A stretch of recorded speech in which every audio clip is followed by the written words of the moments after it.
London में साधना कराई, सब कुछ और भारत के कोने कोने में साधना कराई जाती है। जितने दुनिया में लोग हुए हैं, जागृत पुरुष हुए हैं, जिन्हें लोग भगवान बोलते हैं, गुरु बोलते हैं, खुदा बोलते हैं, अल्लाह बोलते हैं, गॉड बोलते हैं, संत बोलते हैं, उन लोगों ने अपनी अपनी अनुभूति के आधार पर लोगों को ज्ञान दिखाया। बुद्ध की अपनी अनुभूति थी, कबीर की अपनी अनुभूति थी, रविदास जी की अपनी अनुभूति थी, हजरत मोहम्मद की अपनी थी, हजरत मोहम्मद की अपनी अनुभूति थी, राम कृष्ण की, महेश की अपनी अनुभूति थी। मैं किसी की चुराई बात नहीं करता, जो मुझे अनुभूति के आधार पर प्राप्त हुआ है, अपनी अनुभूति के आधार पर जो मैंने पाया है, जिसका पूरे मानव को लाभ मिल रहा है। मेरे बड़े भाई खड़े लखनऊ से जो सीनियर अधिकारी हैं, बोधी सोसाइटी ऑफ इंडिया के आप राष्ट्रीय ट्रस्टी है। जब 2 साल पहले गंभीर बीमार हुए, मैंने उन्हें बुलाया, भिक्षु मेरे पास लेकर आए। मैंने कहा मुझे ऐसी चीज़ उपलब्ध हुई है, जब आप साधना करते हैं तो जिस जो घातक से घातक बीमारी है, जिसे मेडिकल साइंस में भी कोई इलाज नहीं, उठनी हो जाती है। साधना मतलब योग है, योग नहीं, आध्यात्मिक साधना है, पूरी तरह योग नहीं है। क्या है वो? मैं अपनी अनुभूति का आधार बताता हूँ। जब मनुष्य का जन्म होता है, माँ बाप के शरीर से पैदा होता है, माँ बाप उसे चेक करते हैं, लोग बाग देखते हैं, सांस चल रही तो जीवित है, सांस नहीं चल रही तो जीवित नहीं है। तो इससे पता चलता है माँ बाप के अलावा जिसने उसे जन्म दिया है, उसके बीच में सांस है।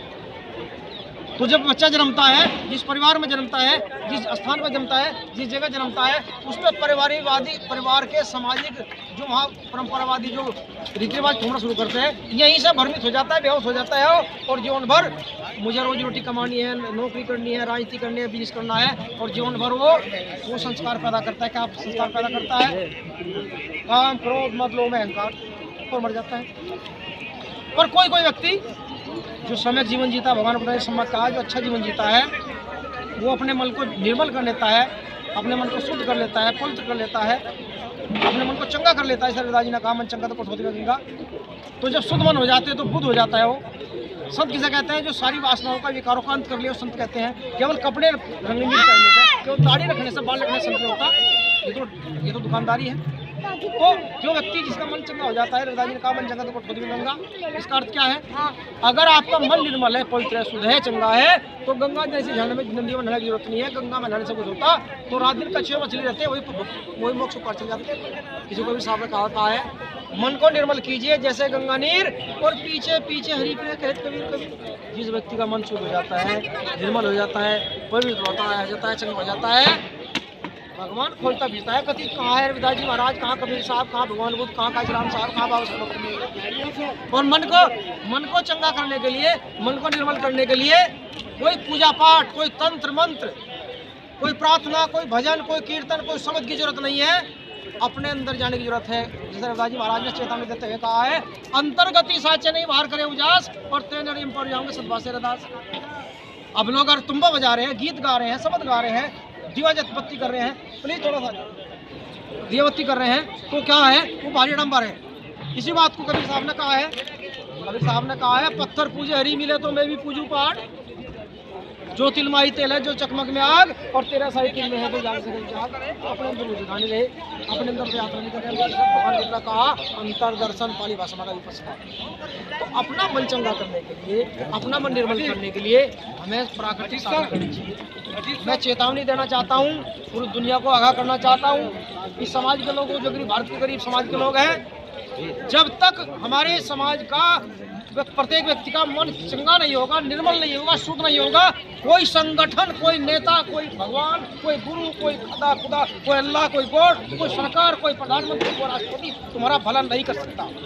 हम सब लोगों को मिलकर अपने समाज के लोगों का मन चंगा करना चाहिए, निर्मल करना चाहिए, और शुद्ध सांसों की मन चंगा साधना करनी। जैसे कहा है कि रविदास जी महाराज ने, सांसों का कर स्मरण करें, सांसों को स्मरण करना चाहिए। भगवान बुद्ध ने कहा ऐसा आनापान, रविदास जी महाराज ने कहा होगा ओम सोम, कभी साहब ने कहा आज पंजाब, सबने अपने अपने नाम दिए। तो हम अपने समाज का मन चंगा तो करनी रहे, मन निर्मल तो करनी रहे। क्या है मन चंगा? क्या है मन निर्मल करने के लिए? जो 5 विकार होते हैं ना, काम, क्रोध, मद, लोभ, मोह, वो हमने पाल रखे हैं। तमाम संगठन, मैं बड़ा संगठन वाला, मैं बड़ा नेता, मैं बड़ा साधु, मैं बड़ा भिक्षु, मैं बड़ा संत, मैं बड़ा राजनेता, ये विकार पाल रखे हैं। जब मन निर्मल हो जाता है, शुद्ध हो जाता है, पवित्र हो जाता है, बुद्ध हो जाता है, उसंत हो जाता है, उसके लिए हमें साधना करनी चाहिए। तो साधना कोई आध्यात्मिक साधना योग नहीं है। नाक से नाभि तक सांसों का सुमन करना चाहिए। अब मैं बताना चाहूँगा, पेड़ भोजन जमीन से लेता है, अगर पेड़ की जड़ काट दी जाए तो पेड़ मर जाता है।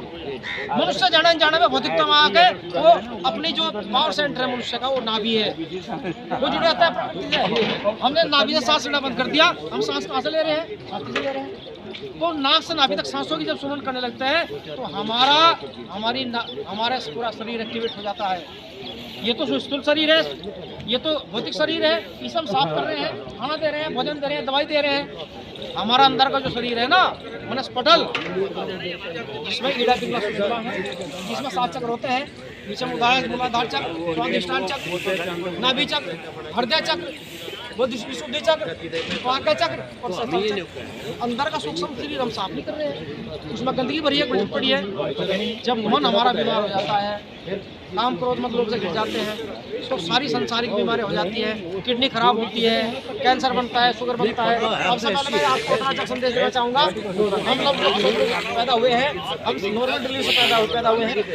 अब क्या हो रहा है? अब 40% महिलाओं के ऑपरेशन हो रहे हैं।